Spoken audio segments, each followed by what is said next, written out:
Hello again, everyone, and welcome back to Reddit Aliens. I'm John, and as always, thank you so much for being here. A sensitive topic, so be warned. People who have met psychopaths before. What was the giveaway that they were psycho? Serious. Please remember to like, share, and subscribe. I worked 20 years in residential with kids and teenagers, so I had hundreds of clients. I would say only one came through who was a psychopath, born that way. 10 years old, charming, good-looking, smart kid. If you met him, you'd think he's a nice kid. So why was he with us? He put his infant half-sister in a freezer and refused to say where he hid her. She was found quickly and was okay, but he sat there calmly as his father and stepmother tore around the house, frantically looking for the baby. This kid was never abused, neglected, or had any learning or developmental disabilities. His parents' divorce wasn't contentious. They were cooperating well. He would have scored very low on the ACEs scale. He had no remorse about what he had done other than that it had landed him in residential.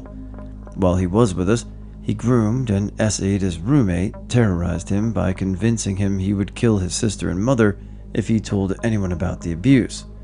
Again, when asked why, it was because he could, not because he necessarily had a sexual urge. It was more about control and power. He enjoyed the game, so to speak. I watched the news for his name, afraid that it will pop up as a prolific serial killer after he finally gets caught. But he is also afraid that he may never get caught. He may have just gotten very smart and is just out there ruining lives in subtle ways. My brother is a diagnosed psychopath, and it's not something that you can spot. Basically, psychopaths can best be summed up as having a complete lack of empathy. They see the world like they're the main character and everyone else is just an NPC. And one of the hardest things about growing up with my brother was that while he was a literal effing monster who wouldn't think twice about destroying your life for the slightest hint of personal gain, he was a master manipulator. I could write 100,000 words here and tell you everything he's done, but if you actually met him, within 20 minutes you'd think he was a great guy, salt of the earth, generous, giving, funny, charming, and that I was full of shit.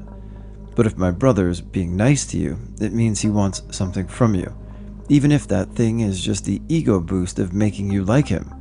Then he'd eventually get bored and not get his own way, and mask would slip, and you'd get a glimpse of the real him. He can make friends really easily, but he's never been able to keep a friend because sooner or later, the disguise drops. I don't talk about my brother anymore, because when I do, I look like a crazy person. People see this great guy, and any attempt to warn them or tell people who he really is makes me look like a jealous, bitter weirdo with an axe to grind. My ex-sister-in-law didn't speak to me for over a year because I tried to warn her when he proposed. She thought I was the worst person in the world for trying to poison her against him for no reason. But 1 year, 1 divorce, and 1 restraining order later, she said not listening was the biggest mistake of her life, and now she has the same problem where a lot of her friends can't understand why she divorced such a great guy. I used to be a criminal lawyer and met and interviewed many very serious criminals, including murderers. One client always stood out to me for a very specific reason. While his crime was not as serious as some of my clients, it was a minor assault on a stranger on a train. What was chilling was that he made no attempt to justify his actions. Even after lots of prompting, even the murderers would say why they did it, or why they assaulted somebody badly enough to kill them. They usually denied the intention to kill. Even a very poor and morally defunct excuse, "they were staring at me," was something I could write down and acknowledge as an actual casual event. This client could not give a single explanation on his behavior, which seemed to me the closest indication of psychopathy I came across, and quite distinct from bad or evil. This man was not that bad. As he lacked the empathy to even understand that, I, as another human, wanted to comprehend the basis for his agency. I was in jail with a guy who was in for murder. He had cancer, so his attitude was very much, "I don't give an F." He was prepared to die in prison. Anyway, I asked him, and he told me he'd killed 3 people. He said he knew it was his calling to kill people because it gave him the most euphoric feeling in the world when he took a life. A high better than any high you can imagine, he would say. He licked his lips while we talked about it sometimes. It got kind of weird. I knew a guy early in my work career who genuinely enjoyed manipulating people. He lived to embarrass people too. Almost everyone hated him except for those who thought he lived the punk lifestyle, where you pay no attention to what society expects of you and live life on your own terms. Unfortunately, he was very good at his job, so he wasn't fired until they discovered he was stealing from the company. From my experience, they have no problem using people. My experience is limited to 2 people. The first one was very willing to spread lies or backstab to get ahead. He would also freak out if things didn't go his way. Getting along with him was like learning his rules. If you broke them, he would fly off the handle at you. He had the warmest smile and the friendliest demeanor. He once let slip that the only reason he hadn't committed murder was because he would not do well in prison. I was never able to physically be around him after I clocked him for what he was. It was like my entire body was rejecting his mere presence, obviously exaggerating that one a bit. The second was a girl who I only found out about after I broke up with her. She was a hair's breadth away from ruining my life. I won't go into details, but she spent a few months in jail for false accusations and spent time in a mental hospital for self-harm. Someone recording her harming herself is the reason I'm not serving time for domestic violence I did not do. Yeah, I mean, this is just a laundry list of people with bad traits, and maybe some of it's fixable, and maybe some of it just isn't, and sounds like a woman like this is. I played a lot of volleyball in college. Post-college, I wanted to keep playing for fun, and I had moved to a new city. About 2 weeks in, I met someone who was very good, but also a little too intense for community gym volleyball. The following week, someone new to the sport missed a pass. He proceeded to get very angry, curse out the new player, and get escorted out of the gym with a particular look in his eye. The following week, he murdered his wife and kids, then killed himself. Brother is a psychopath. Giveaway was when he went to prison for attempted murder, then got out and immediately handed me a sawed-off shotgun wrapped in duct tape at night. I didn't know what it was at first. He commented that the duct tape makes it so that it doesn't absorb fingerprints.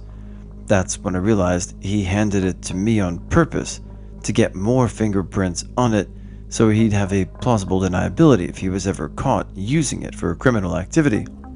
There's honestly a lot more than this. He'd brag about becoming friends with people, then finding out where the deeds and title registrations were for their cars, etc., and stealing the cars and selling them, etc. And the time he laughed about tying someone to a chair and beating the shit out of them because they pissed him off. And the fact that all he does is lie, and that he's amazing at getting strangers to trust or love him. He's an amazing manipulator. And the time he stole $6,000 from me on my credit card. He's still my brother, and I love him for some weird reason, but yeah, not a good guy. I met a guy at work. We talked for a couple hours. The whole time I got this vibe like his demeanor was so calm but in a creepy way. It's almost as if there's nothing you could say to the man that would evoke any expression. Another coworker came in and knew him from years ago at another job. It turns out he spent 10 years in prison for hiring a hitman to kill his mother. My mom dated bikers when I was a kid. I spent a lot of time around a lot of bikers. There was only one dude that I would have called a psychopath. I remember a friend of his trying to steal his motorcycle while he was out of town. His friend dropped it and couldn't pick it back up, so he left it there. The only reason he found out about it was because of the neighbors who saw it. I knew the guy, and kept the bike safe for him until he got back. My mom and I were crashing at his place at the time. I think I was maybe 15 years old. So he gets back into town and calls his friend to come over as if nothing had happened. Dude shows up, and they're chit-chatting like normal, and he brings up that someone tried to steal his bike while he was out of town. His friend was putting on a good act. Holy shit, that's effed up. Or something like that. Then completely out of nowhere, with no warning, no expression, bam!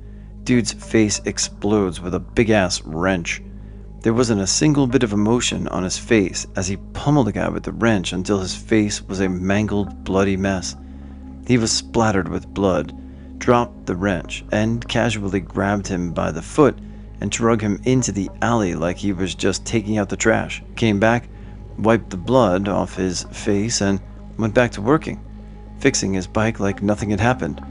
There was no anger, no shaking with rage, and he was calm as a cucumber.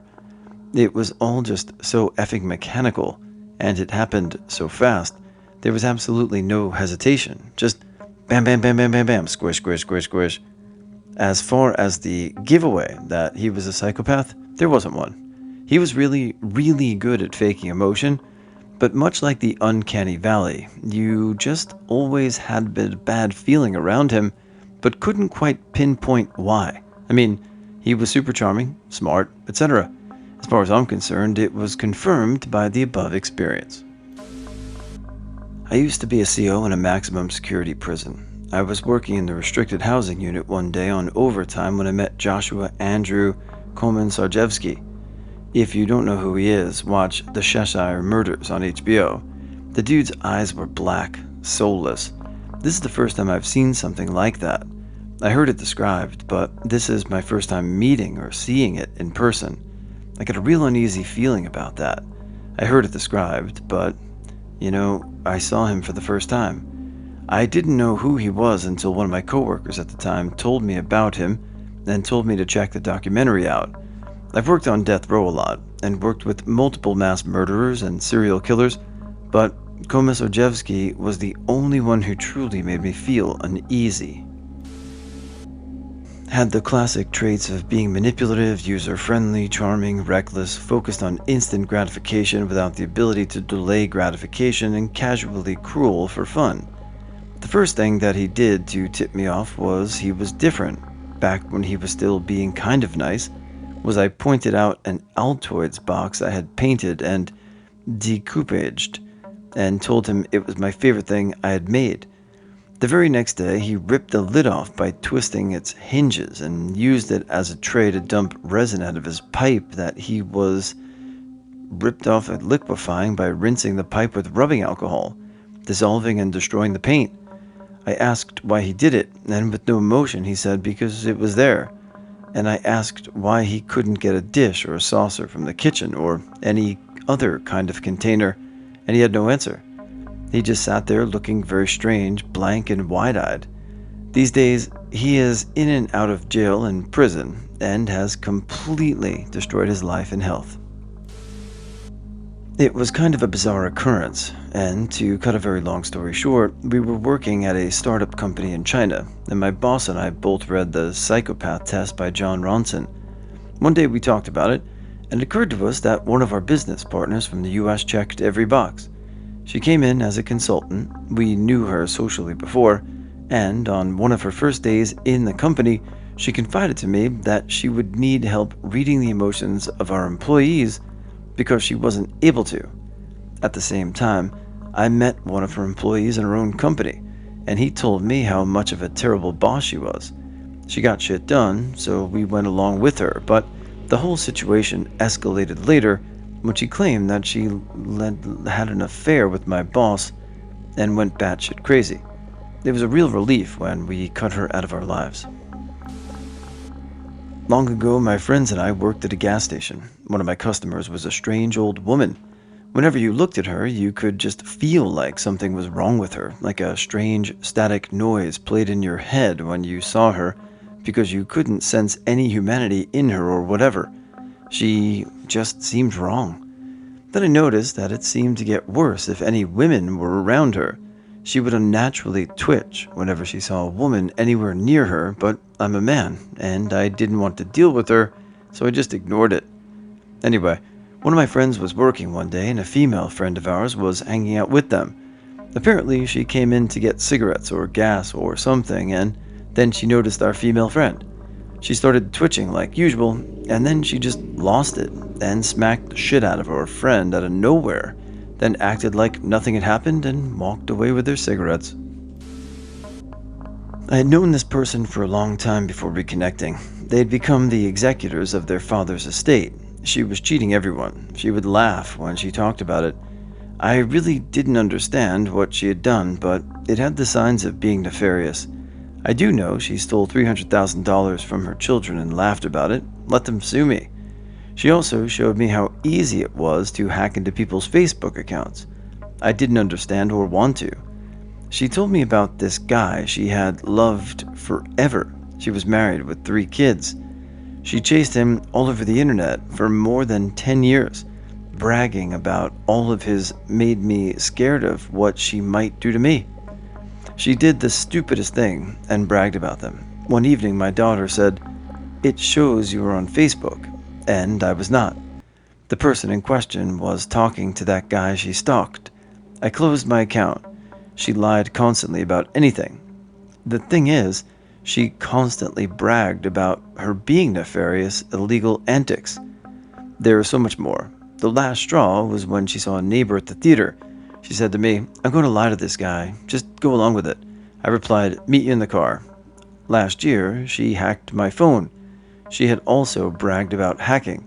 I'm still wary of her. I do not communicate with her.